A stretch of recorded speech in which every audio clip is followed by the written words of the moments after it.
আইসি revealing. আজকে আমরা সঠিক নিয়মে আইসি রিভিলিংটা শিখব। কিছু খুঁটিনাটি বিষয়ের কারণেও অনেকে আইসি রিভিলিংটা শিখতে পারেনি। তো বন্ধুরা, আজকে আমি আপনাদেরকে খুবই সঠিক পদ্ধতিতে আইসি রিভিলিংটা শেখাবো।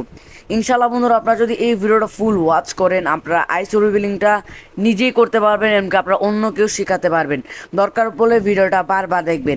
তো বন্ধুরা, কথা বলবো না, আমরা সরাসরি চলে যাব মূল ভিডিওর মধ্যে। বন্ধুরা, প্রথমে আমরা একটা সমান টেবিলের মধ্যে 6 থেকে 7 পাল্লার একটা টিস্যু নিয়ে নিব। আর আমরা এখন যে আইসিডি রিবোলিং করব সেটা হচ্ছে একটা এএমএমসি। এখন আমরা সোল্ডারিং উইক দিয়ে আমাদের যে আইসি সেগুলো রানগুলো আমরা সমান করে নিব। এখন আমরা ইএমএমসি প্লেটের মধ্যে এই আইসিটা বসাবো।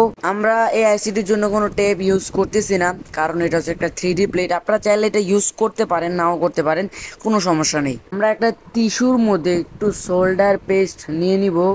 তারপরে টিস্যুর মাধ্যমে আমাদের যে পেস্ট যে লিকুইডটা সেটা আমরা চেপে চেপে শুষে নিব। এরপরে বাঁকা একটা টুইজার দিয়ে আমরা আইসি প্লেটটিকে সমানভাবে ধরে নিব। আবার কেউ বেশি জোরে চাপও দিবেন না, আবার এরকম যে হালকা চাপও দিবেন না, একবারে সমান সমান রাখবেন।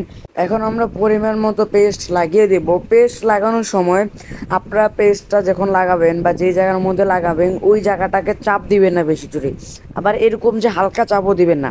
আপনারা কি করবেন, সমান সমান একই লেভেলে রাখবেন। সো আশা করি আপনারা বুঝতে পারছেন। উত্তরে দেওয়া কমপ্লিট হয়ে গেলে আমরা কি করবো, একটা টিস্যু পেপার দিয়ে উপরে যে রানের যে অংশটা বা যে পেস্টটা লাগিয়েছি ওইটাকে আমরা পুছে নেব, যেন সেটা একটার সাথে আরেকটা বল না লেগে যায়। বন্ধুরা, এখানে আমি হটগান হিসেবে ইউজ করছি কুইকের 857 DW পাস।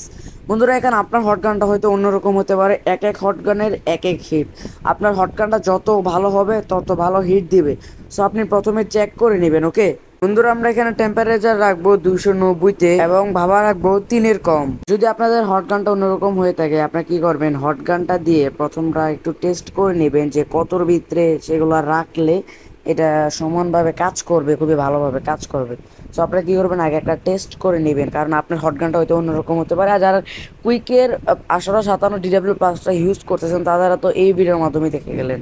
টিস্যু দেওয়ার কারণে আমাদের আর প্লেটটা ফুলবে না। আপনারা চেষ্টা করবেন টিস্যু দেওয়ার জন্য, আর হিটও খুবই ভালোভাবে কাজ করবে। এখন আমরা 1 ইঞ্চি দূরে রেখে হটগান দিয়ে হিট দিব। এখানে বল হয়ে যাবে সেখানে আমরা হিট করব না, আর যেখানে হবে না আপনার সামনে এগিয়ে যাবে। আইসিডি রিভিলিং হয়ে গেলে আপনারা 1 থেকে 10 সেকেন্ড পর্যন্ত টুইজার দিয়ে এভাবে ধরে রাখবেন, যেভাবে ঠিক আমি রেখেছি। সঠিকভাবে কাজটা হওয়ার পর আমরা টুইজারটি ছেড়ে দিব। এবার আমরা আইসিটি তুলে নিব। দেখেন, এটা হচ্ছে আমাদের আইসিটা। খুবই সুন্দরভাবে কাজটা করেছি, এমন খুবই ক্লিন লাগছে আইসিটা। সো বন্ধুরা, আমি যেভাবে পদ্ধতিটা দেখেছি ঠিক সেম ভাবে সঠিক নিয়মটা আমি আপনাদেরকে দেখেছি, এবং কি এই নিয়মে আপনিও কাজটা করতে পারবেন। আমি খুবই সহজ পদ্ধতি আপনাদেরকে দেখিয়েছি, যদি আপনারা বুঝতে পারেন সঠিক পদ্ধতিটা। সো ভিডিওটা আপনার কাছে কেমন লেগেছে কমেন্ট করে জানিয়ে দিবেন। আর এরকম আরও ইনফরমেটিভ ভিডিও পেতে, মোবাইলের রিপেয়ারিং সম্বন্ধে জানতে অবশ্যই আমাদের চ্যানেলটিকে সাবস্ক্রাইব করতে ভুলবেন না। আর সামনে আপনাদের জন্য কি ভিডিও নিয়ে আসবো এটা অবশ্যই কমেন্ট করে জানিয়ে দেবেন। আর রেজিস্টার সম্বন্ধে ভিডিও আসছে, গতবার ক্যাপাসিটি সম্বন্ধে, সেটা সবাই প্রস্তুত থাকবেন। আর এই ভিডিওর মধ্যে আপনার লাইক টার্গেট হচ্ছে 200টা। আপনারা যদি 200 লাইক টার্গেট কমপ্লিট করে দিতে পারেন, আমি ভিডিও খুবই দ্রুত নিয়ে আসবো। সো এই ছিল আজকের ভিডিও আপনার কেমন হচ্ছে কমেন্ট করে যেতে দেখা হচ্ছে নেক্সট এবং ভিডিওতে। আল্লাহ হাফেজ।